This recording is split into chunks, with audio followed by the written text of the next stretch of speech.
Ó Senhor Jesus. Aleluia. Estamos aqui mais uma vez para uma videoaula sobre a Palavra de Deus, continuando nossos assuntos, nossas lições. Estamos desde a semana passada nesse assunto, constituir-se da Palavra. E hoje nós vamos continuar, mas antes de tudo vamos fazer uma oração. Meu nome é Alexandre ABC, da Igreja de Piracicaba. Estou aqui junto com Valdinei Barrios, nos auxiliando na gravação. E estamos fazendo esse vídeo, uma videoaula, para o CEAP de Colina e para todos os que se interessam pela Palavra de Deus e tiverem acesso a esse vídeo. Esperamos que todos sejam encontrados em espírito e por isso nós vamos orar agora. E também peço que você nos acompanhe nesta oração. Senhor Jesus, nós nos colocamos em Tua presença, nós invocamos o Teu nome é precioso para nós, Teu nome é vida, Teu nome nos traz paz, Teu nome nos traz segurança, Teu nome nos traz a Tua própria pessoa, Senhor. Oh, como precisamos de Ti. Ao invocar o Teu nome, também declaramos a nossa total dependência do Senhor. Declaramos também que Tu és o Senhor e nós somos os Teus servos. E estamos aqui para fazer a Tua vontade, Senhor. Por isso, nesse momento, nos submetemos ao Senhor e rogamos pela Tua direção em cada detalhe desse vídeo, cada palavra. Senhor, esteja conosco aqui e com todos os que estiverem ouvindo, vendo e participando dessa videoaula. Senhor, muito obrigado, Senhor, porque podemos invocar o Teu nome e podemos desfrutar da Tua presença. Aleluia. Muito obrigado, Senhor. Amém. Então, como eu falei no começo, nós estamos nessa videoaula, a Palavra de Deus, constituir-se da Palavra.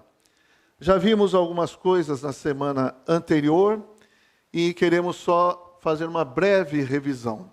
Então, na semana anterior, nós cobrimos esses pontos. Falamos do padrão da palavra. Se alguém quiser ver, pode acessar tanto o site, o canal do CEAP Colina, quanto o canal da Igreja em Piracicaba, e ali tem a videoaula da semana anterior. Padrão da palavra de Deus, vimos a respeito de conhecimento versus vida. Falamos também sobre a palavra como alimento. E vamos dedicar essa videoaula a esse quarto item. Vamos falar sobre livros espirituais e sobre meditar na palavra. Eu ainda quero fazer uma breve revisão sobre a questão de nos constituir da palavra. Então, o que significa constituir? Isso é muito importante nós termos essa percepção clara do que significa, porque muitas vezes nós usamos como jargão, as coisas vão caindo num lugar comum e esquecemos até do seu significado, exatamente o que é. Então, às vezes fica muito comum entre nós, preciso me constituir da palavra, preciso me constituir, mas certo, o que é nos constituir? Então, de acordo com o dicionário, com a ajuda do dicionário, constituir é fazer parte da essência de, ser essencial para a criação de, reunir itens, componentes ou elementos para formar um todo. Com relação à palavra, o que nós queremos? Que a palavra faça parte de nós. Que a palavra seja constituída na nossa formação, na nossa pessoa, produzindo em nós um viver. Podemos comparar aquela parábola de Mateus 13, quando o Senhor saiu a semear a sua semente santa. O que é a semente santa? Na parábola, o Senhor mostra que é a palavra de Deus. E essa semente caiu num solo à beira do caminho, num solo rochoso, num solo espinhoso e numa boa terra, num bom solo. O que são esses solos? São os tipos de coração. Então, a boa terra não, a terra à beira do caminho é um coração que tem muito trânsito do mundo. Então, a semente, a palavra de Deus vem e não consegue penetrar, não entra no coração. É muito superficial e logo ela vai embora.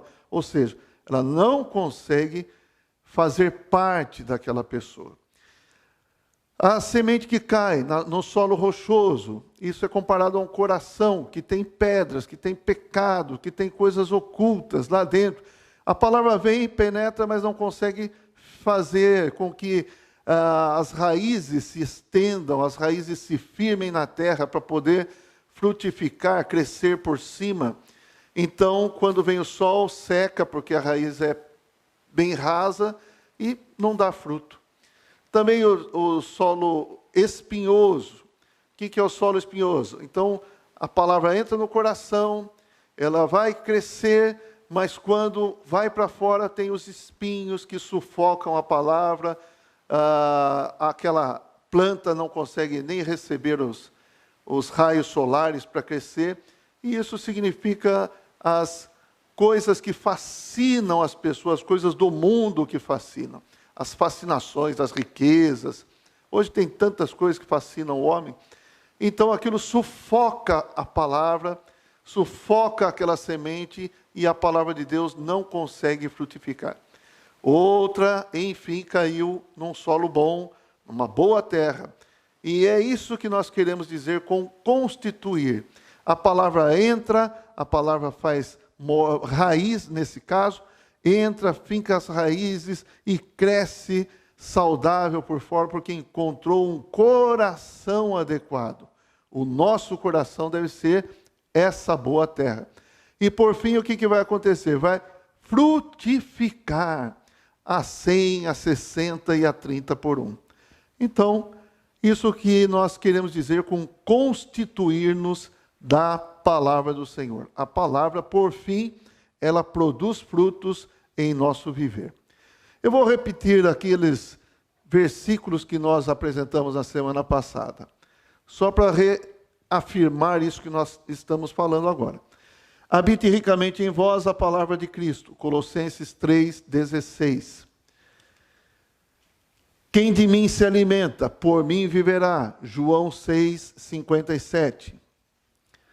Luz para os meus caminhos. Salmos 119, 105. Não havendo profecia, o povo se corrompe. Provérbios 29, 18. Guarda o bom depósito mediante o Espírito Santo. 2 Timóteo, capítulo 1, versículo 14. Todos esses versículos nós usamos semana passada para mostrar a necessidade de que a palavra entre em nós e as riquezas da palavra sejam os componentes que vão formar nosso caráter cristão. Ok? Então, isso é nos constituir da palavra do Senhor. E hoje, nós prosseguindo, então, vamos fazer umas 2 sessões desse tema, desse item. Livros espirituais e meditar na palavra. Então, nós vamos começar com livros espirituais. Nós vamos falar sobre os livros espirituais. Nós vamos gastar um tempinho aqui, nessa introdução. Muitos livros foram produzidos baseados na Bíblia. Centenas de livros. A Bíblia, através da Bíblia, tendo a Bíblia como base, muitos livros, muita literatura cristã é produzida anualmente e desde a história cristã. Então, muitos livros já estão aí fazendo parte desse acervo da literatura cristã. E é o que nós chamamos de livros espirituais. Muita coisa foi produzida. Então, será que dá para nós lermos todos os livros? Não, não dá. Então, nós precisamos escolher os livros para ler.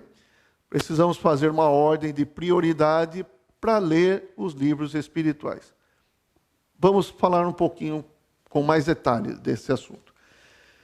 Clássicos e famosos. Também nós precisamos fazer uma diferença entre o que é livro clássico cristão e o que é um livro famoso. Certo? Nem tudo que é famoso é clássico. porque também nem tudo que é famoso vai permanecer. Isso é uma coisa que nós precisamos prestar atenção.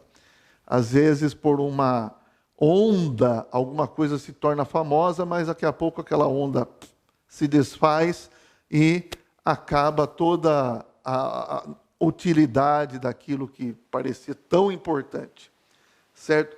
Então, com livros cristãos, nós também podemos classificar assim. Tem os clássicos, não passam, são perenes, e tem os livros famosos, de épocas, de momento, um assunto que interessa naquela ocasião, tá certo?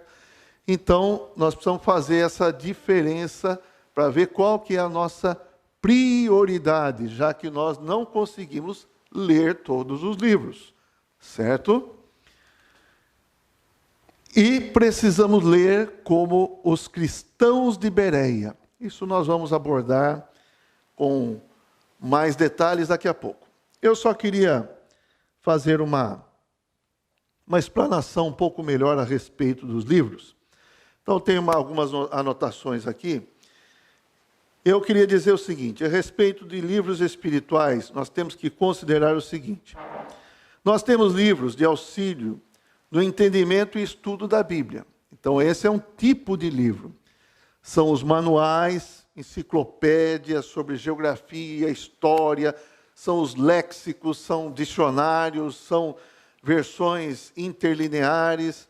Então, nós temos aí Atlas Histórico e Geográfico da Bíblia, temos um manual bíblico ilustrado, concordância Bíblia, tem Novo Testamento grego, português, com a tradução literal interlinear. Esses livros são de ajuda para a contextualização da Bíblia, para entender os pesos, medidas usadas na época da Bíblia, que a Bíblia foi escrita. São de grande ajuda para nós. E esses livros, você deve ter livros assim na sua biblioteca. Normalmente são livros de consulta. Então você está lendo lá a parábola das dracmas. Mas o que é dracma? Então você vai lá no dicionário bíblico e vai entender o que é dracma. Dracma era uma moeda da época. Monte Sião. Onde que é o Monte Sião? Então você vai pesquisar na geografia bíblica. Tem livros que te ajudam a entender aonde é o Monte Sião. E assim vai, tá certo? Então são livros muito interessantes, muito proveitosos e necessários para aqueles que querem entender bem a Bíblia. Tem livros de estudo bíblico. Esse já é um pouco diferente. Eles trazem estudos pontuais sobre algum livro da Bíblia. Por exemplo, vamos estudar o Evangelho de Mateus. Então, vamos pegar livros que trazem comentários sobre Mateus. É um estudo do livro de Mateus, do Evangelho. Também livros de assuntos pontuais da Bíblia. Então, vamos estudar sobre a justificação na Bíblia. Então, algum livro pode nos ajudar dando um estudo bíblico. Aí tem vários que podem também nos ajudar. Tem os clássicos, tem Sinopses de Darby, tem Pentateuco do Mackintosh, tem comentários bíblicos de Moody. Esses são clássicos, tá certo? E recomendaria também estudos vidas de Witness Lee. Witness Lee deu o estudo vida de toda a Bíblia, muito rico também. E outros estudos, não dá para falar de todos aqui. Tem, nessa categoria de livros espirituais, livros biográficos. Eles trazem a história da vida de alguns cristãos que serviram ao Senhor e que as suas vidas são dignas de serem apresentadas como um modelo para nos encorajar. Às vezes as dificuldades que passaram podem encorajar cada um de nós. Às vezes estamos passando por alguma coisa e a vida de determinados servos do Senhor, eles superaram obstáculos. A gente vê quando os nossos obstáculos são tão pequenos diante de muitos outros, não é? Então nós temos aí livros como Heróis da Fé, que é um clássico. e é um dos livros mais lidos dentro da literatura cristã.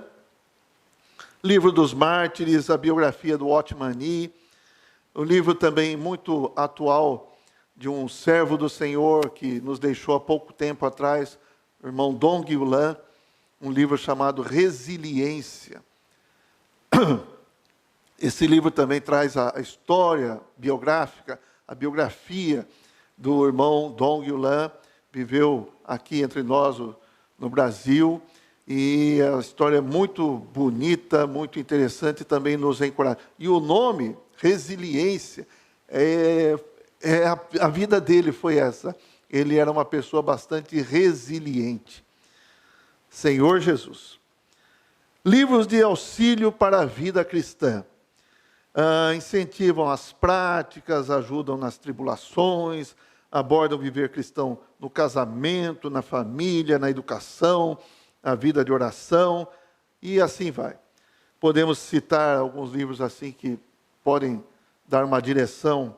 Um clássico, O Peregrino, de John Bunyan, O Poder através da Oração, Edward Bounds, O Viver Cristão nos Tempos Finais, Miguel Ma, tá certo? Então, tem muitos livros que nos ajudam no nosso viver, na nossa vida cristã. E também tem tantas categorias, nós podemos falar de livros para líderes, de evangelização, específicos, homens, mulheres, agora tem bastante disso, né? Para jovens, para crianças, e assim nós temos muitos livros que podem nos ajudar em nossa vida cristã. Só vou pedir um tempinho para tomar uma água, uma licença de vocês aí.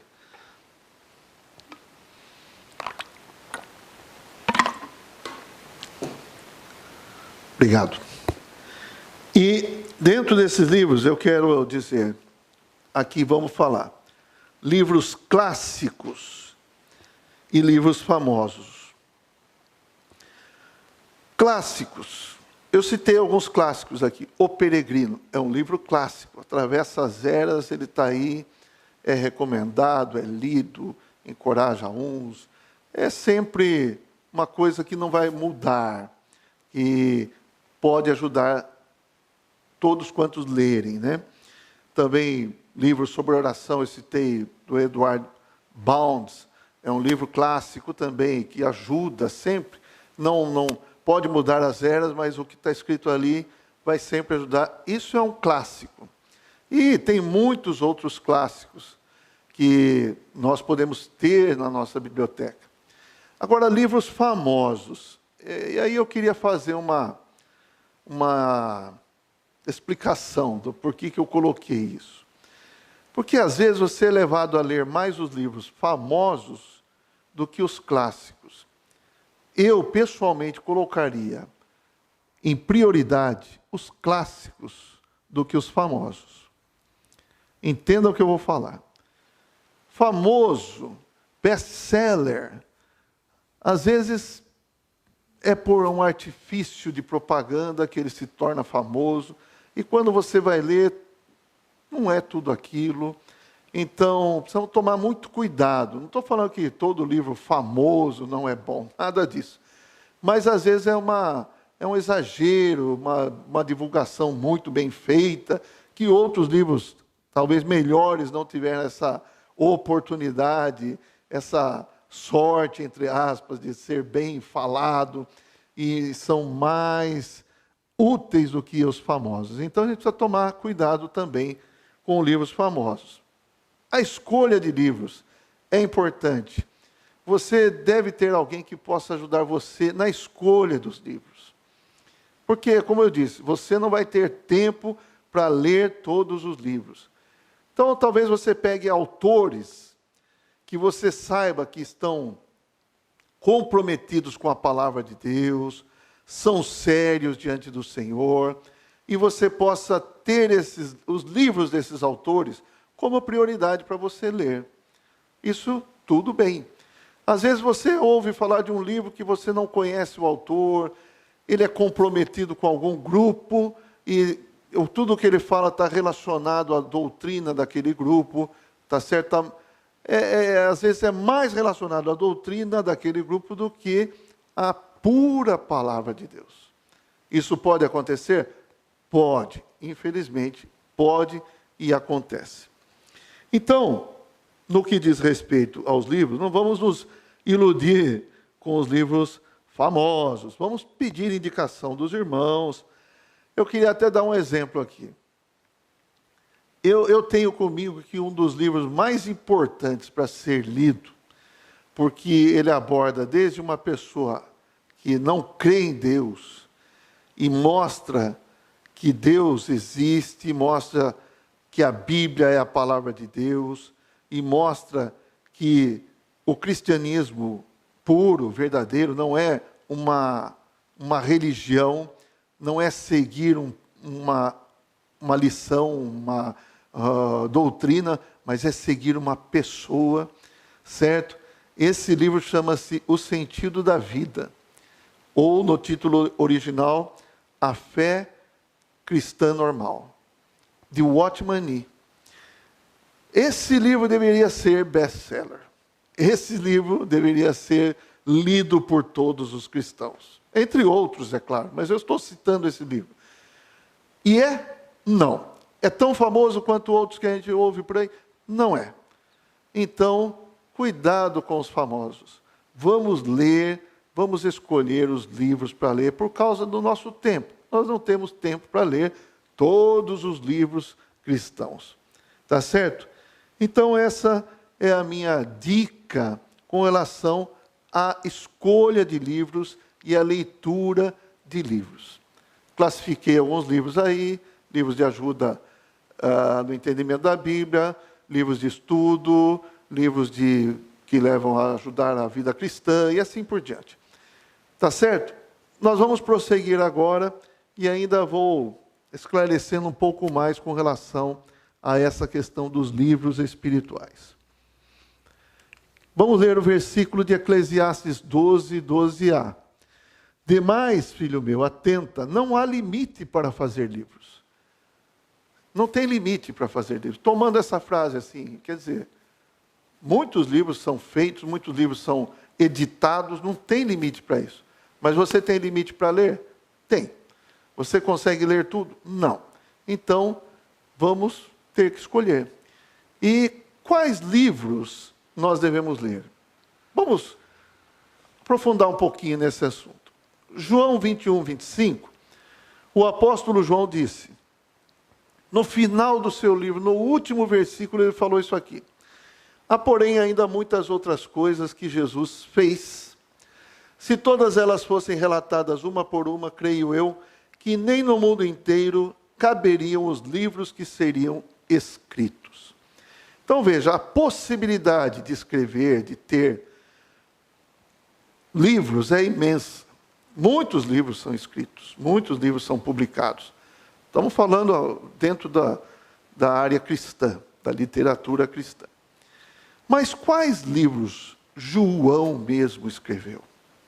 Você sabe quais livros ele escreveu? Ele falou que poderia ser escrito muitos livros que não ia caber no mundo inteiro, e nem tudo que Jesus fez ele escreveu, então. E o que ele escreveu? Vamos pedir ajuda para o livro de Apocalipse de João. Vamos lá.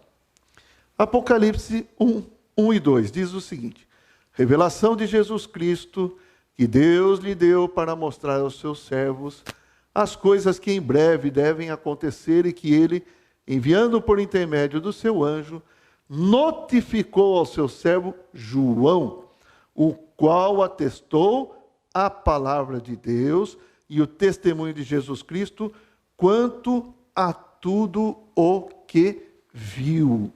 João teve uma revelação vinda do Senhor, a revelação de Jesus Cristo, e o que ele escreveu, o que ele atestou, o que foi notificado para ele, e ele transmitiu isso, gravou isso, deixou em livro, é o que Deus mandou ele gravar.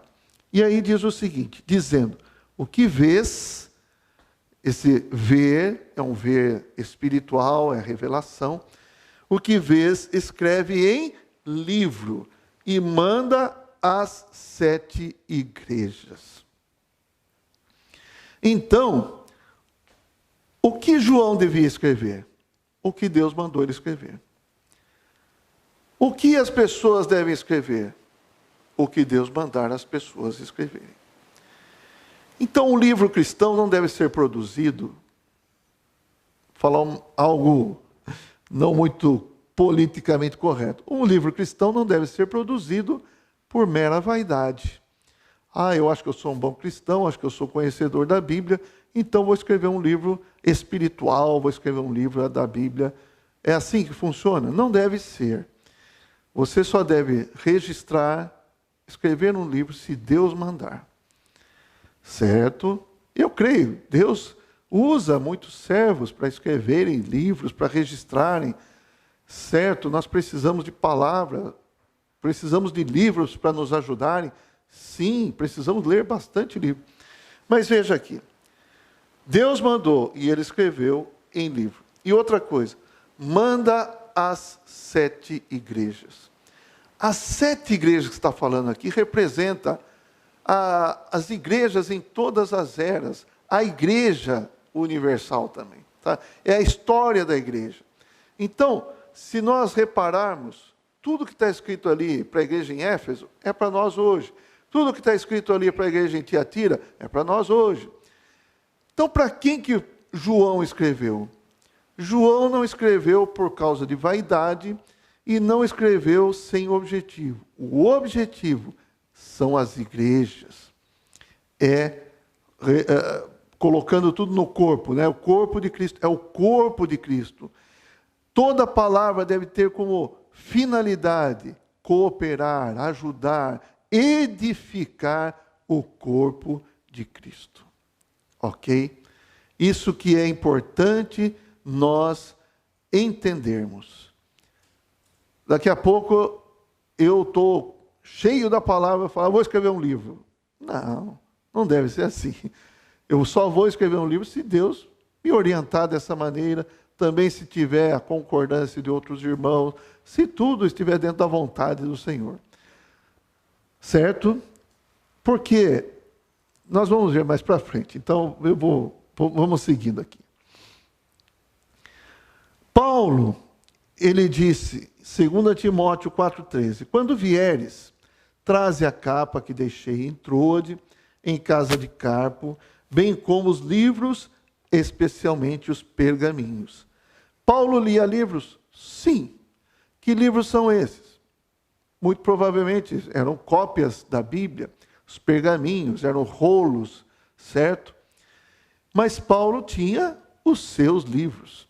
Então também quero encorajar cada um de vocês a terem os seus livros, certo? Traze a capa, mas traz os livros. Não vamos esquecer dos livros. Os livros são importantes. É importante você formar uma biblioteca na sua casa, tá certo? Então, ler livros é importante.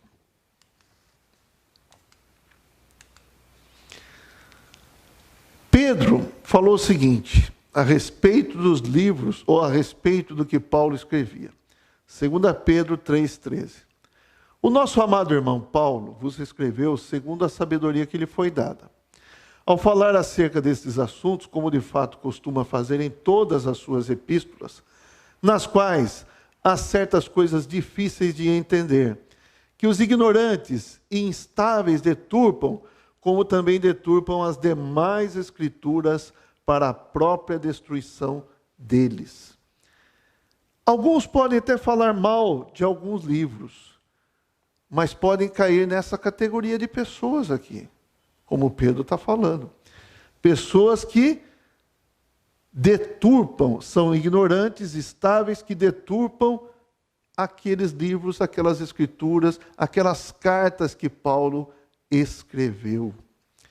E muitas das cartas que Paulo escreveu fazem parte do cânon da Bíblia, certo? Nem todas fazem parte, mas uma grande parte das epístolas de Paulo estão na Bíblia. Então veja, até mesmo Paulo escreveu outros livros, outras cartas que não fazem parte da Bíblia. Ok? Então nós precisamos tomar cuidado também. Falamos de livros famosos. Aqui é difamar, falar mal, não é isso? Deturpa, não entende.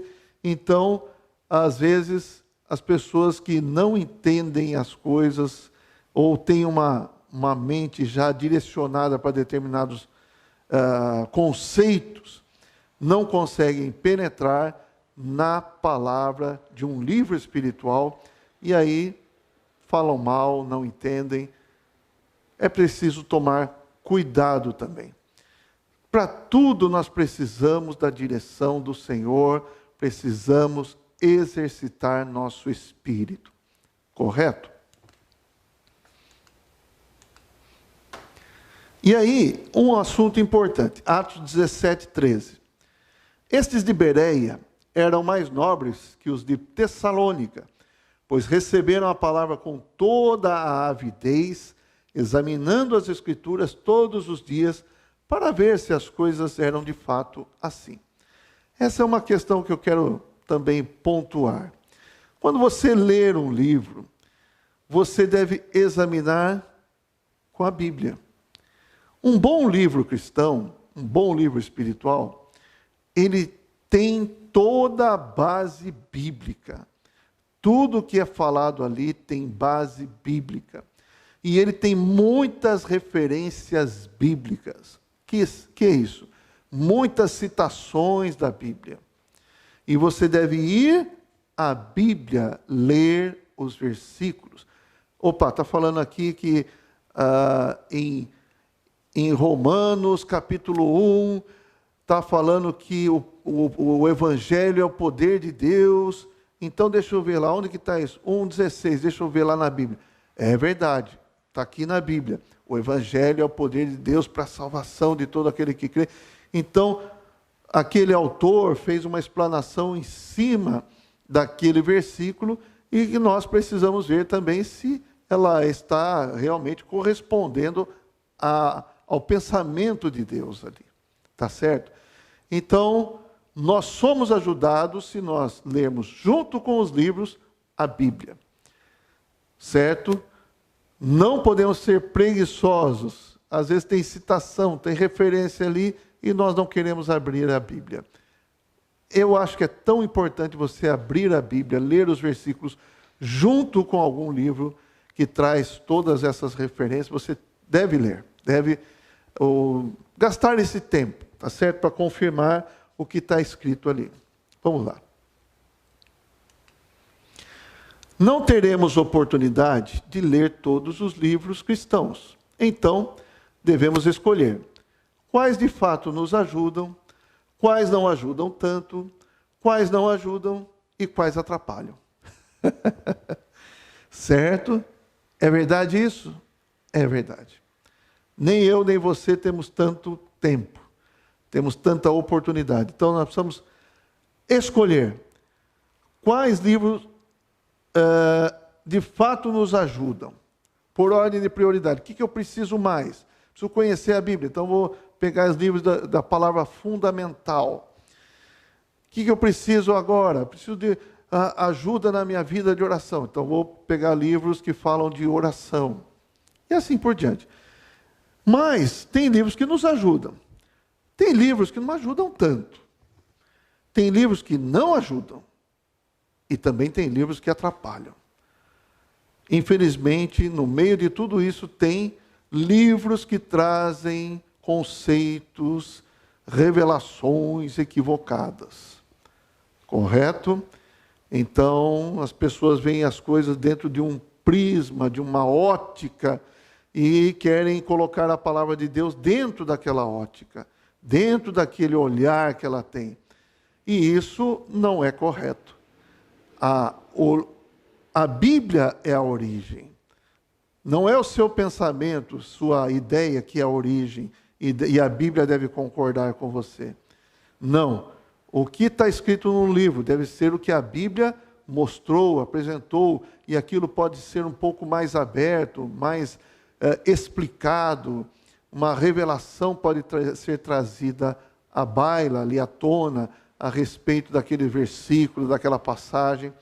Mas tudo tem que ter o critério de não termos o nosso conceito colocado ali, mas deixar Deus apresentar a sua ideia, o seu conceito, certo? Ser de conformidade com o próprio Deus.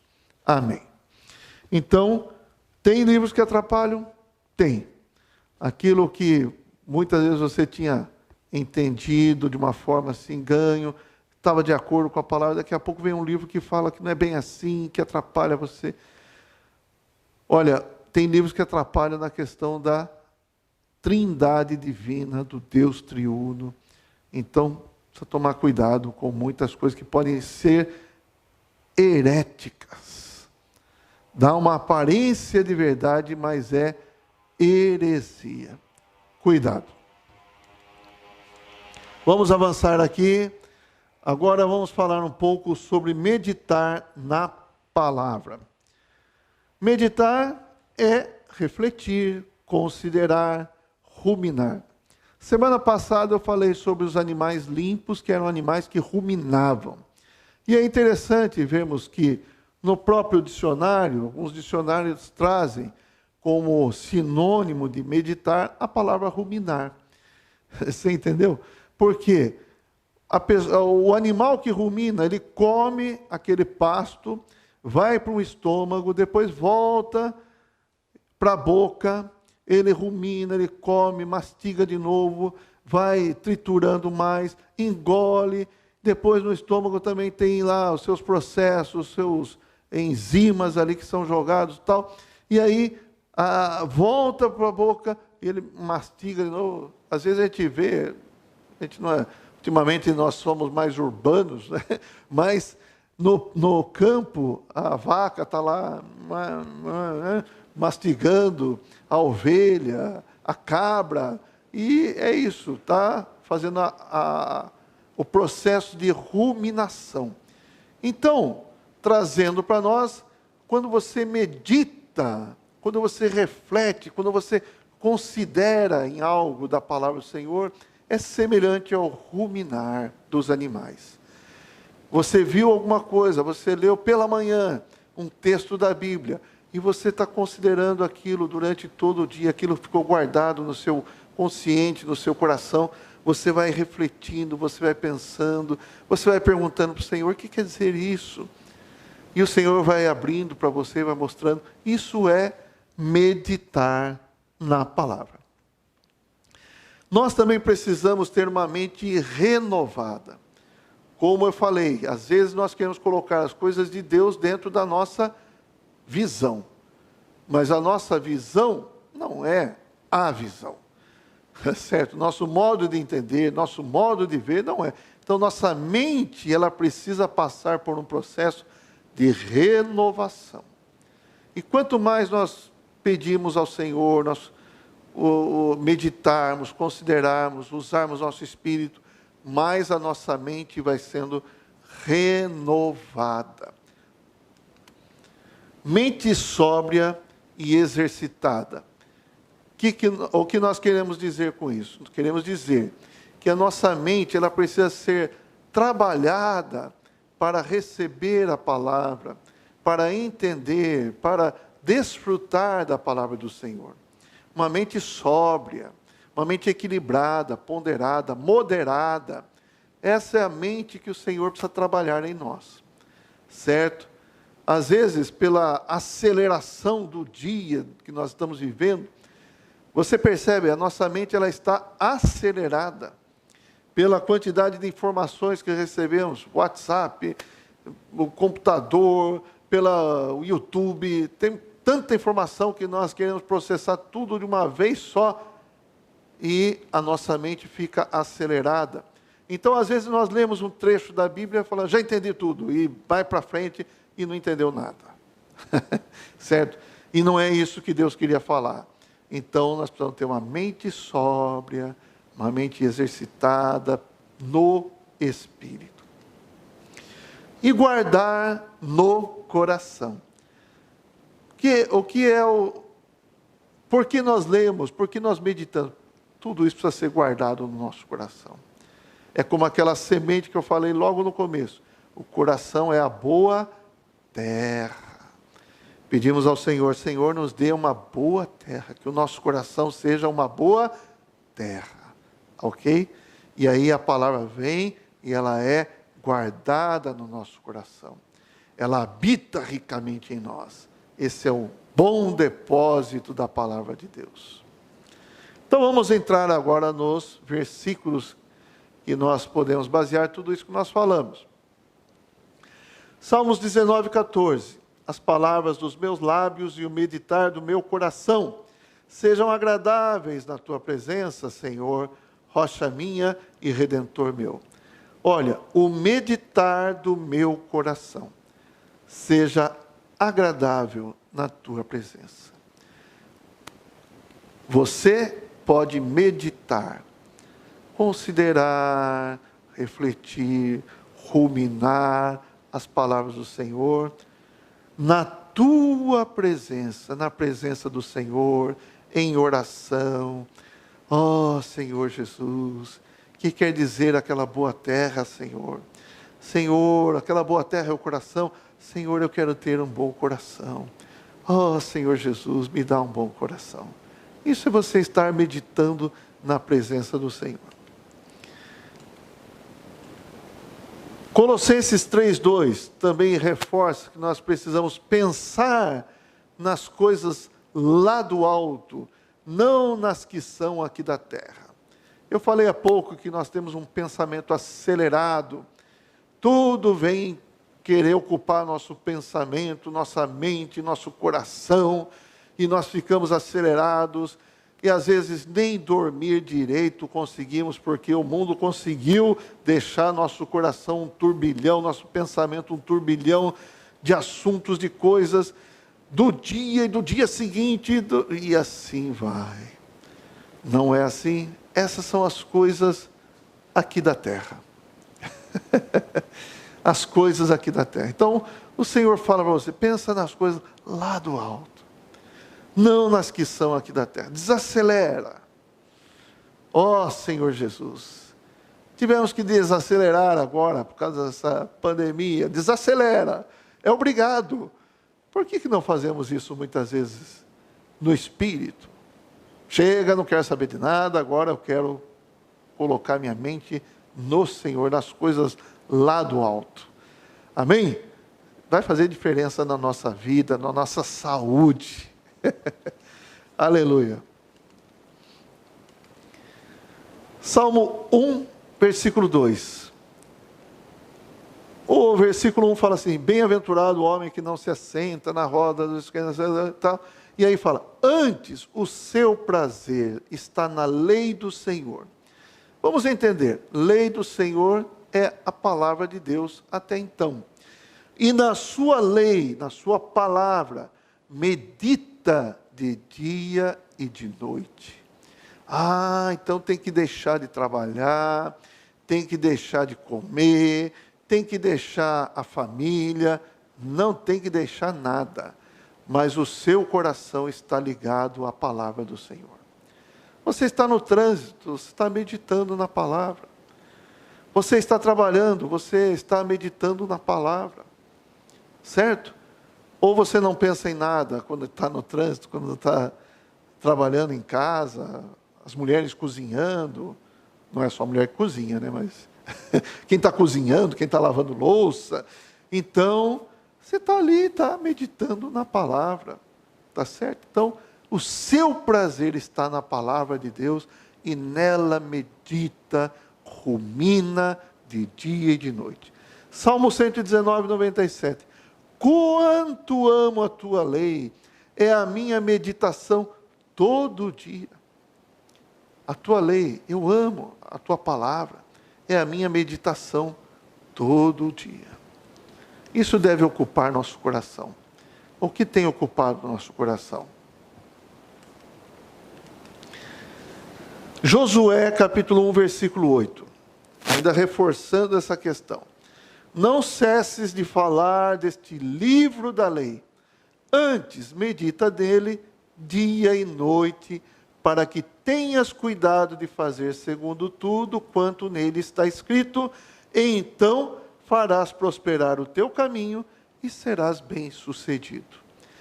O que produz o meditar na palavra do Senhor? Um viver bem-sucedido. Quando fala bem-sucedido aqui, é seguir, fazer segundo tudo quanto nele está escrito. Ok? E você será bem-sucedido. Não estamos falando monetariamente, estamos falando ter uma vida na presença do Senhor, uma vida correta, uma vida familiar, agradável, conjugal, no trabalho, uma vida com os irmãos, na edificação do corpo de Cristo, nos serviços ao Senhor. É isso que é ser bem-sucedido. Romanos 12, 2, agora vamos falar um pouquinho sobre a questão de renovar a mente, como nós falamos no começo. E não vos conformeis com este século, mas transformai-vos pela renovação da vossa mente, para que experimenteis qual seja a boa, agradável e perfeita vontade de Deus. Olha o termo aqui, renovação da vossa mente. E ainda fala que nós precisamos ser transformados. Nossa pessoa precisa passar por transformação. Nossa alma, nossa mente, vontade e emoção precisa passar por transformação.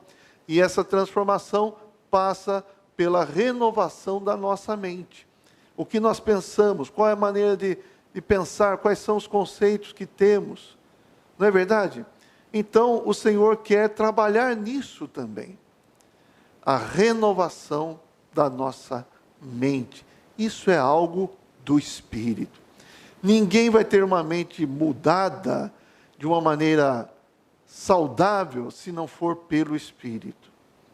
Uma mente renovada, nova. Vamos avançar, vamos ver outro versículo aqui. Efésios 4, 23. E vos renoveis no espírito do vosso entendimento, ou no espírito da vossa mente.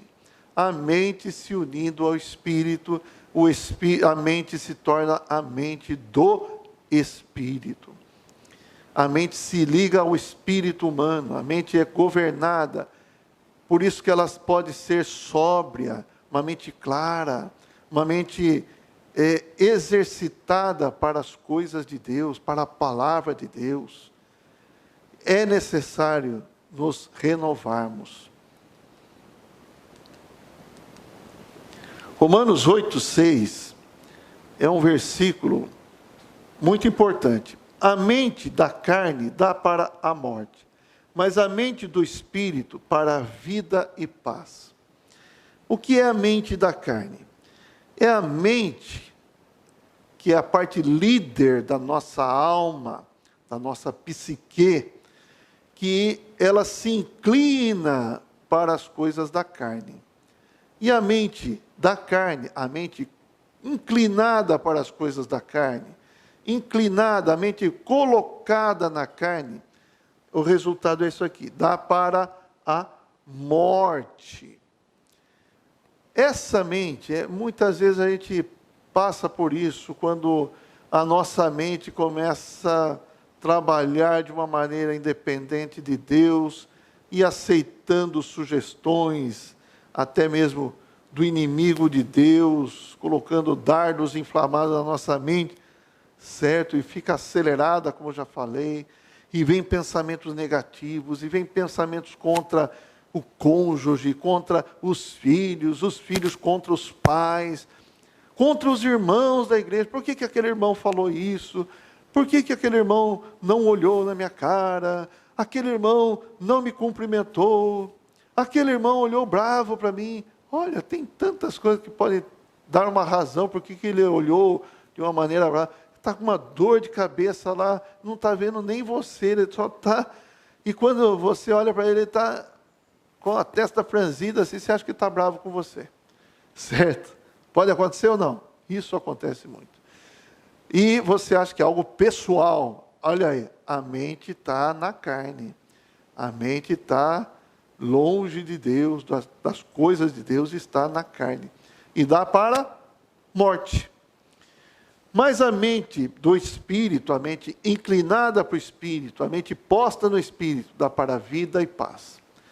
Então a mesma cena, o irmão está com a cara fechada, a mente está no Espírito. Puxa, o que será que está acontecendo com esse irmão? Será que ele está doente? Ó Senhor Jesus, cuida dele. Diferente, né? A mesma questão pode ter dois lados. Depende de onde está a sua mente. Se está na carne ou se está no Espírito. Então, é necessário termos a mente renovada. Vamos avançar. Meditar na palavra, Salmo 119, 11, 37 e 31. Guardo no coração as tuas palavras, para não pecar contra ti.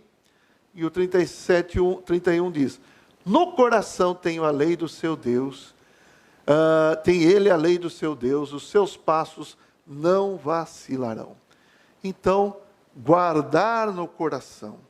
Eu já falei para vocês aqui que decorar é ter no coração. A palavra decorar significa isso, é de coração. Você guarda uma palavra de cor, é de coração. Então, a palavra de Deus, ela deve habitar, ser guardada no meu coração. E aquilo que está no meu coração vai refletir, até mesmo no meu rosto, não é verdade? O coração alegre aformoseia o rosto. Por que às vezes eu estou irritado? Porque o que está no seu coração? O que está no meu coração? Então, eu queria dizer que no nosso coração deve estar a palavra, nós devemos ter a lei do nosso Deus no nosso coração. E aí, vamos pensar. Nós somos encorajados a retirar os pensamentos das coisas da terra e incliná-los para o que é celestial. Essa é uma excelente maneira de colocar a mente no Espírito e assim desfrutar vida e paz. Amém. Graças ao Senhor. Bom, eu queria só acrescentar o seguinte. Com relação aos livros espirituais, livros que nos ajudam, nós temos também os livros que são livros de fundamento, estão falando a respeito da palavra fundamental. E o que é a palavra fundamental? Eu só vou ler um versículo aqui, 1 Coríntios 3, versículo 10. Olha, aqui fala o seguinte. Segundo a graça de Deus que me foi dada, lancei o fundamento como prudente construtor, e outro edifica sobre ele, porém cada um veja como edifica. A palavra fundamental são as palavras básicas da Bíblia, são as verdades que estão na Bíblia, e elas precisam dar base para tudo que nós fazemos. Tem também as palavras proféticas. As palavras proféticas nós podemos classificar como algo que Deus está mostrando para nós, dando-nos uma direção para hoje, para agora, para nós seguirmos o Senhor. Está lá em 2 Pedro, capítulo 1, versículo 19 e 20, fala da palavra profética que é como uma candeia num dia tenebroso, né, onde não há luz. Então nós precisamos da palavra profética como direção para nós. Correto? Então nós temos essas duas vertentes, vamos falar, a palavra fundamental e a palavra profética. Também pode ser desfrutada nos livros espirituais. O que nós vamos fazer agora? Vamos ao nosso quadro negro, vamos às perguntas. Quais são as perguntas? O que obtemos quando ruminamos a palavra de Deus? Número 2. Você costuma meditar nas palavras que lê e nas mensagens que ouve? Número 3. Que são palavras fundamentais e palavras proféticas? Acabei de falar. Qual é a sua prática para guardar a palavra no coração? Então, às vezes você tem alguma prática, quando eu medito, quando eu oro, quando eu canto, as palavras são impressas no meu coração. Tá bom? Então, chegamos no final da nossa videoaula de hoje. Esperamos que o Senhor fale ao seu coração e que você leia muitos livros espirituais, medite na palavra do Senhor e seja bastante ajudado para crescer na vida cristã. Ok? Então finalizamos, graças ao Senhor. Temos gratidão no nosso coração por estarmos juntos aqui agora e até uma próxima oportunidade, se Deus quiser. Até mais.